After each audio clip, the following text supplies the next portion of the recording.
Khul Ngakpa sing mathakta tognanba ekya panshinba yaningde phajinkhiba Khul Ngakpa sing condition Amatta Yaodana Thadorakkadabani haiba demanda ngasi Kongpal Iranpham da meeyam na wakat meepham chathakhre Kongpal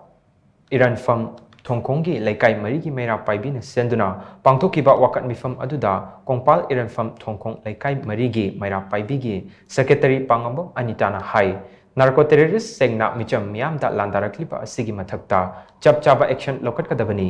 chahi lising kyagi puari leiba lamdam asida mitopna lamdam asibu thukaina bu khonarakliba asida Government of India na tumina yengduna laithokliba asi laibak thibani lamdam asigi apunba saktam amade micham meeyam ngakna ba Khul Ngakpa sing asi namdunu khulai paikhibani makoigi mathakta akanba ekya pansilaba asi mama oibi singna yaba ngamloi phajinkhiba Khul Ngakpa sing athubada condition Amatta Yaodana Thadorakkadabani amaromda salungfamda Khul Ngakpa ama Manipur Police Commando na hatkiba adu akanba mongda kanem tawi haiki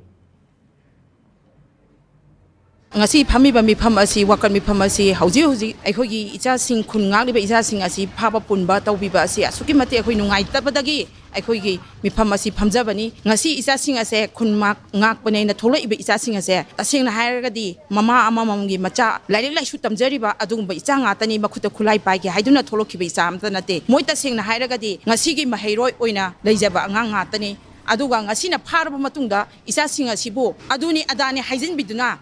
ek kaya marom ama panshinba asi tasengna hairagadi akhoi yaningde mama ama oina aduga akhoi gi isa sing phagi be isa sing asi condition Amatta Yaodana moida case amatta pandana thadokpiyu haibasi masu mayamgi mafamda thamjage aduga ngasi paibiriba akhoi gi sarkar gi lusing puren mayam nasu tasengna hairagadi isa sing ase athuba matamda thadokpiraknaba mede thongda haijari